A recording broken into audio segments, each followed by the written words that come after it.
There was a ballot that was rejected first. Live mula sa GMA Network Center, ito ang 24 Oras.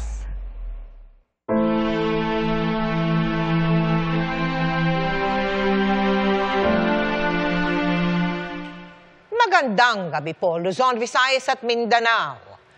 Pumanaw na sa edad na 101 si dating Senate President Juan Ponce Enrile. Inanunsyo ng kanyang anak na si Katrina Ponce Enrile ang malungkot na balita. Live mula sa Makati City, nakatutok si Mark Salazar. Mark. Mel Emil, ang kanyang pamilya ang nagkumpirma na pumanaw na si Chief Presidential Legal Counsel at dating Senate President Juan Ponce Enrile. Sa pahayag ng kanyang anak na si Katrina Ponce Enrile, sinabi niyang pumanaw bago mag-alas 4:30 ng hapon ngayong araw ang kanyang ama sa kanilang tahanan. Ito raw ang kagustuhan ni Enrile na makapiling ang kanyang pamilya sa kanyang mga huling sandali, bagay na kanila raw tinupad. 101 taon si Enrile nang pumanaw, base yan sa poster na ipinost ng kanyang anak kung saan nakasaad na 1924 ang kanyang year of birth. Bagamat sa ilang panayam ay nabanggit din ng kanyang mga anak na 103 years old na ang nakatatandang Enrile. Humiling muna ng privacy ang pamilya Enrile para ipagluksa ang kanilang padre di pamilya. Sa mga susunod na araw daw ay kanilang ilalabas ang mga detalye ng public viewing. Nitong Martes lang nang i-anunsyo ni Senador Jinggoy Estrada ang balitang nasa ICU na si Enrile at hindi maganda ang lagay dahil umano sa pneumonia. Ayon kay Senate President Tito Soto, suspendido muna ang sesyon ng Senado bilang paggalang sa pagpanaw ng kanilang dating kasamahan. Sa isang pahayag, nagpaabot ng pakikiramay sa pamilya Enrile si Pangulong Bongbong Marcos. Tinawag pa niya itong Tito Johnny, si Enrile, na naging malapit na kaalyado ng kanyang amang si dating Pangulong Ferdinand Marcos Sr. Aniya sa mga huling taon nito, na natili raw matalas ang isip at matibay ang paninindigan ni Enrile na dapat paglingkuran ng batas at gobyerno ang mamamayang Pilipino.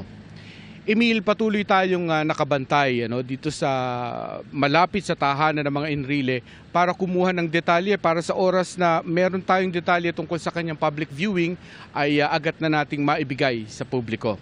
Emil. Maraming salamat, Mark Salazar.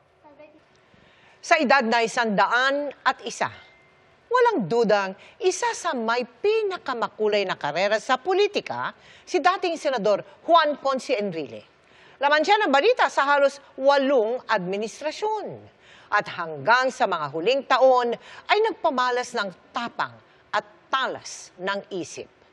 Ang buhay ni Enrile at kung ano ang ambag niya sa paghulma ng takbo ng politika sa bansa, sa pagbabalik ni Mark Salazar.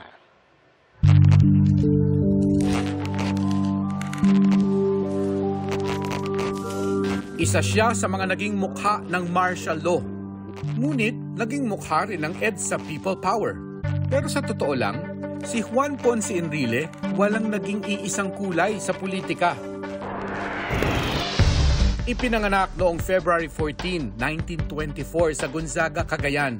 Hindi naging madali ang kabataan ni Enrile na nakaranas na mangisda at maging houseboy para tustusan ang pag-aaral. Pero nang tumungtong sa edad na 21, nakilala niya ang tunay na ama na isa palang politiko mula sa prominenteng pamilya. Sa tulong ng ama, nakapagtapos si Enrile ng kursong abogasya bilang cum laude sa Universidad ng Pilipinas at nagka-masters sa Harvard Law School. Pero simula 1966, gagawa siya ng pangalang higit sa sinuman sa kanilang pamilya. Nang maging Undersecretary at kalaunay Acting Secretary ng Department of Finance ng administrasyon ni dating Pangulong Ferdinand Marcos Sr. Nagsilbi rin siyang Justice at Defense Secretary sa ilalim ng parehong administrasyon at kalaunay madidikit ang pangalan sa mga kontrobersya. Have proclaimed martial law in accordance with the powers vested in the President by the Constitution of the Philippines. Isa sa mga idinahilan noon ni dating Pangulong Marcos para ideklara ang batas militar, ang umano'y ambush ng mga rebelding grupo sa nooy Defense Minister na si Enrile. Dalawa ang bersyon niyan sa kasaysayan na parehong galing sa kanya. May puntong inamin niyang peke at palabas ang engkwentro, pero kalaunan ay iginiit niyang totoo. That's silly because martial law is already going on. Why should I fake my ambush to justify martial law when it was already on, irreversible day?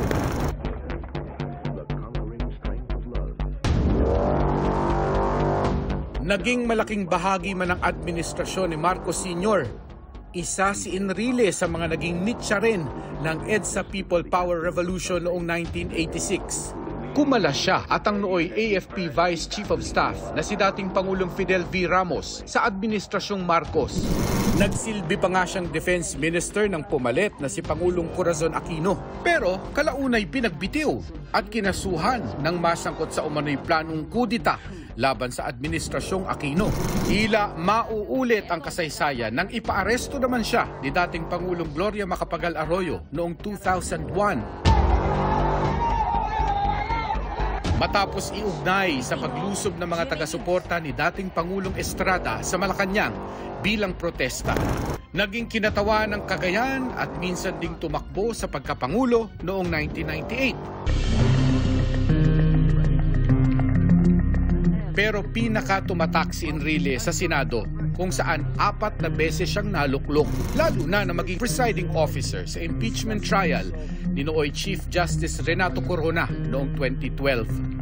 Hinangaan ang talas ng isip niya sa kabila ng edad. I'm not going to allow any slight, any abuse of authority against this court for as long as I am the presiding officer. At itinuring na rockstar ng impeachment trial. Hindi ko papayagan na babastusin itong husgado na ito na masisino man. Pero 2 taon matapos niyan, isinangkot naman si Enrile sa kontrobersyal na pork barrel scam at kinasuhan pa ng kasong plunder. Gayunman, pinalaya siya noong 2015 nang payagang makapagpiyansa dahil sa lagay ng kalusugan. Tuluyan siyang inabsuelto sa lahat ng kaso kaugnay ng pork barrel issue noong October 2025. Sinasasalamatan ko yung mga magistrado for rendering justice to all of us. I knew all along that I'll be acquitted because I've not done anything. Nag-anunsyo man ng pagre-retiro sa serbisyo publiko noong 2016. Tumakbo muli si Enrile bilang senador noong 2019 bagamat natalo. Sa pagkakaupo naman ni Pangulong Bongbong Marcos sa pwesto, naging Chief Presidential Legal Counsel si Enrile sa kabila ng edad niyang 78. Mula sa aklat ng kasaysayan hanggang sa mga meme na nagtampok sa kanya sa social media, wala nang duda sa haba ng karera ni Enrile sa politika. No one, no president, no senator, no member of the House can singly develop this country. It must be developed by the collective effort of every Filipino and every generation. It is the only country that we have, and we happen to be here. Ngayon, isasara na ang kanyang kabanata. Pero patuloy na mararamdaman ng susunod na henerasyon ang ambag niya sa paghulma ng takbo ng bansa.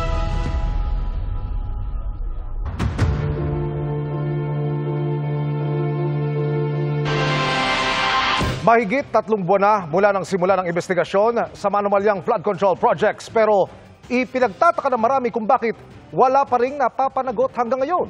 Tugon dyan ng Pangulo, makukulong na sila bago pa magpasko.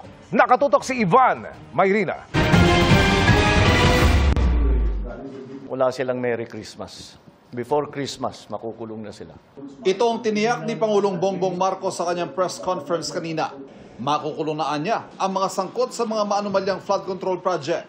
Palagay ko, bago hindi palagay ko, alam ko, bago magpasko, Marami dito sa napangalanan dito ay palagay ko nasa ano na, matatapos na yung kaso nila, buo na yung kaso, makukulong na sila.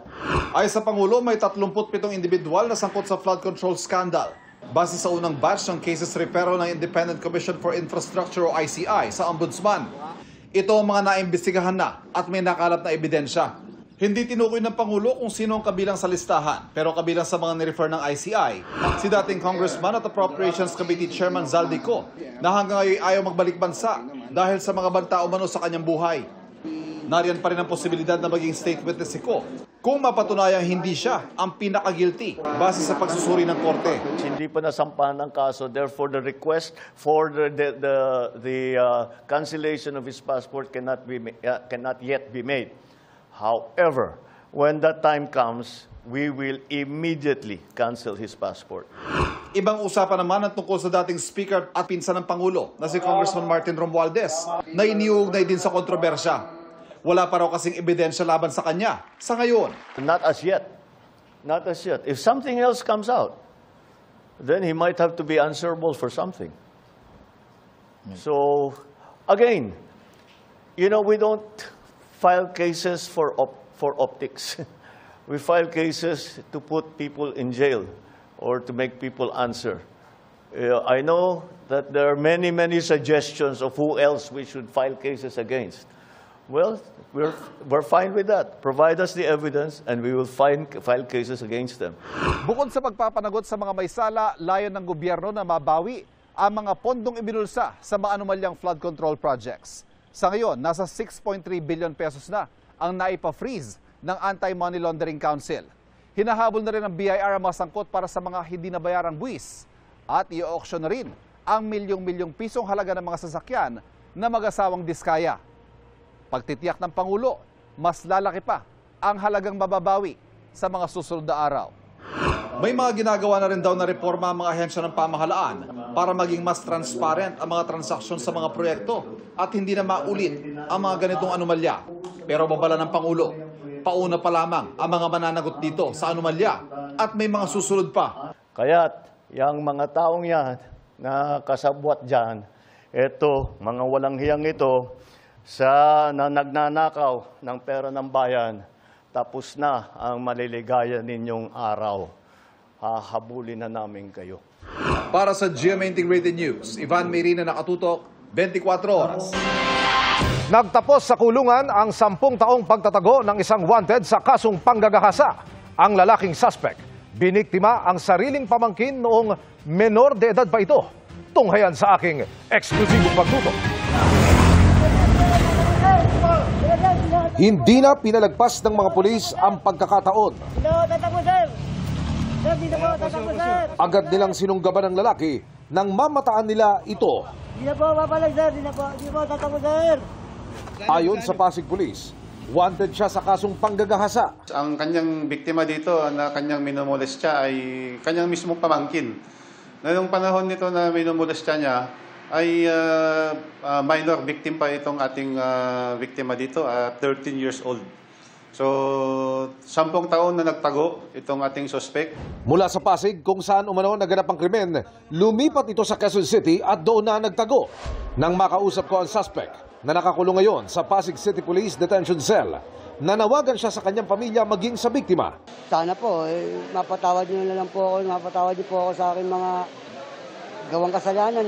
Ako naman po yung nagsisisi na. Matagal na po ako nagsisisi. Simula pa lang no po. Patawaran niyo po ako. Kapag napatunayang guilty, habang buhay na pagkakabilanggo ang parusa. Bantayan po natin lagi yung mga anak natin. Huwag po nating ipagkatiwala kahit kanino. Yung ating mga members of the family, dapat ma-briefing din ito na kung hanggang saan lang yung limitations nila pwedeng hawakan yung mga ating mga anak. Para sa GMA Integrated News, Emil Sumangil, nakatutok, 24 oras.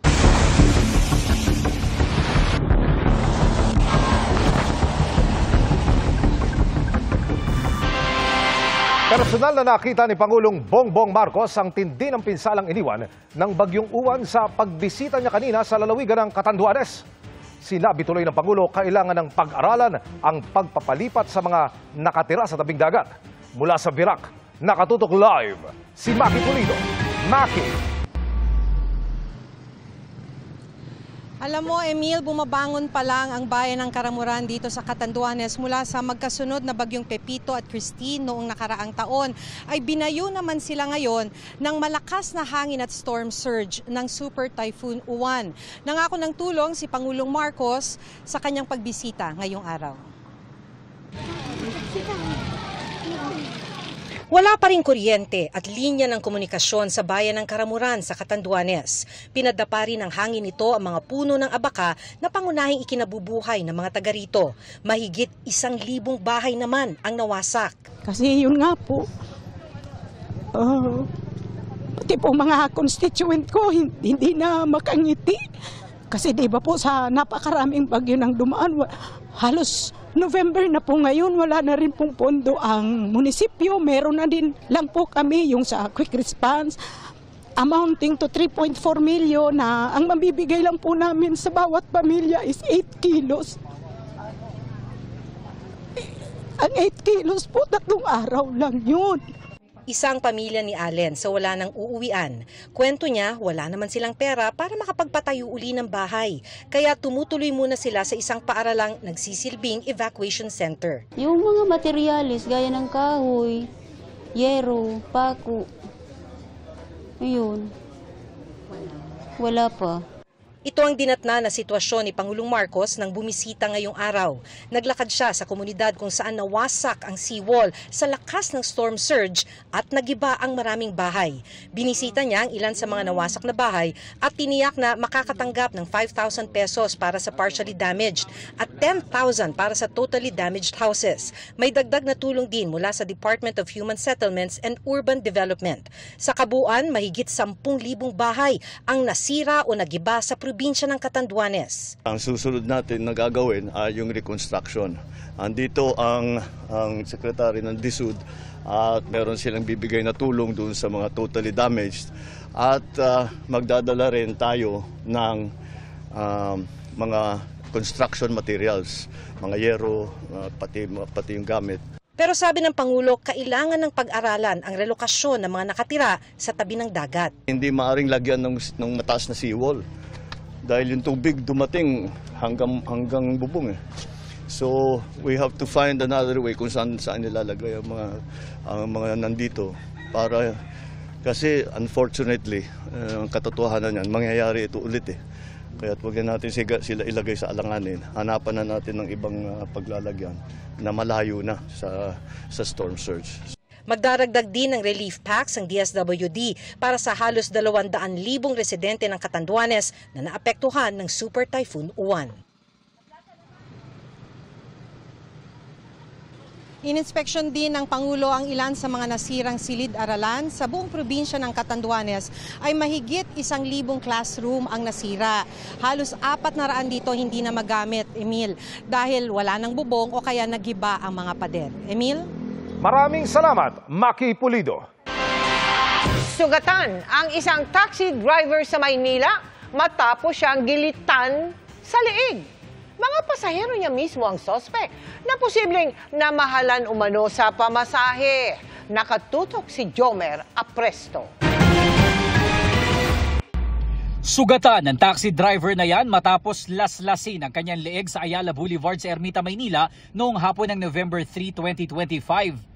Isa sa 3 pasahero ng biktima ang naglaslas sa kanya. Ayon sa pulisya, mula Pasay City, sumakay ang mga sospek at magpapahatid sana sa Santa Mesa, Maynila. Pero habang bumabiyahe, bigla raw nagtalo-talo ang mga sospek. Nagpahinto umano sila saglit sa may Ayala Boulevard at nagsabing kailangan lang umihin ang isa sa kanila. Dito na raw naganap ang krimen. Narinig niya na lang na sumigaw yung isa na kanain mo na yan. Saka siya ginilitan. It so happen na nagpambuno sila, naihinto yung sasakyan, nakatakbo yung dalawa, naiwan sa loob yung isa. Agad naman nakahingi ng tulong ang biktima sa mga tauhan ng Manila District Traffic Enforcement Unit at Manila Traffic and Parking Bureau. Kaya nahuli ang isa sa 3 sospek na kinilala sa alias na Simplicio. Isinugod naman sa pagamutan ng sugat ang biktima na nakalabas din makalipas ang 2 araw. Sa follow-up operation kinagabihan ng November 3, natunton sa Mandaluyong City ang ikalawang sospek na kinilalang si alias de Guzman. Itinuro naman ni alias De Guzman ang kinaroroonan ng ikatlong sospek na si alias Jerusalem na natunton sa Quezon City noong hating gabi ng November 4. Pero hindi na na-recover sa kanila ang murder weapon na ayon sa mga pulis, posibleng chisel o paet. Ang nakikitang motibo sa krimen ng pulisya, posibleng namahala ng mga sospek sa kanilang pamasahe. According sa mga suspect natin, nagtaka sila kasi tumataas yung metro.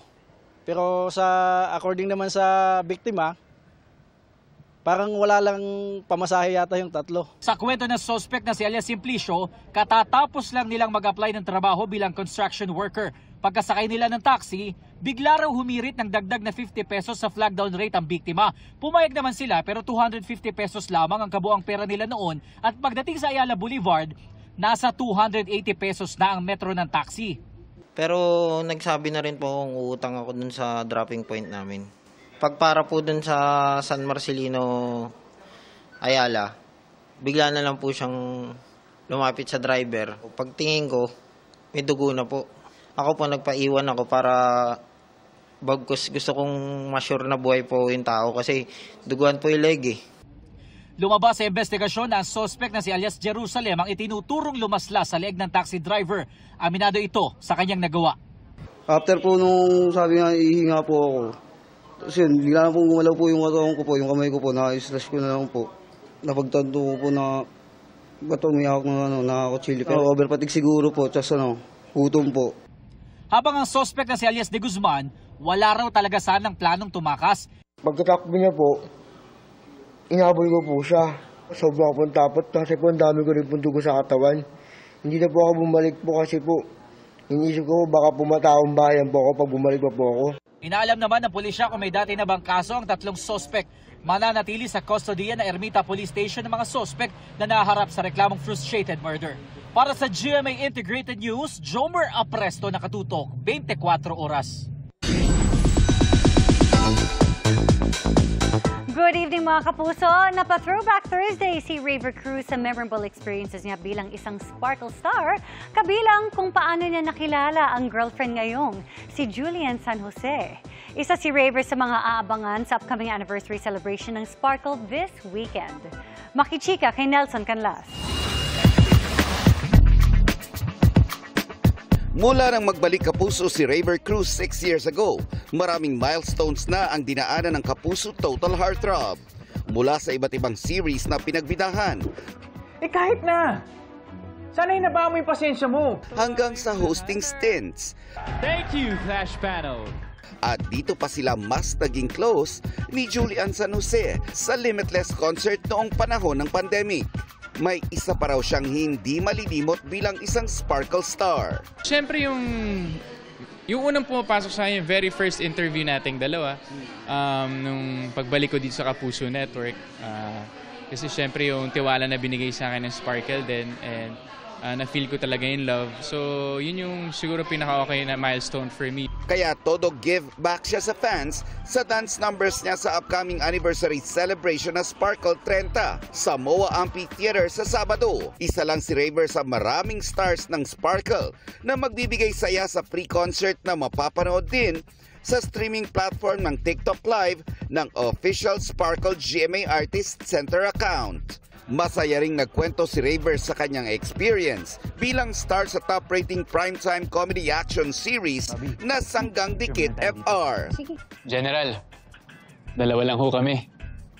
Pero ako yung piniling ka-date eh. Patuloy din ang kanilang mala-love triangle ni na Jenilyn Mercado at Dennis Trillo. Sobrang saya nila sa set. Kasi parang isang pamilya sila. Makikigulo ko sa kanila. At first kasi hindi pinakita kung masama ba ako o hindi.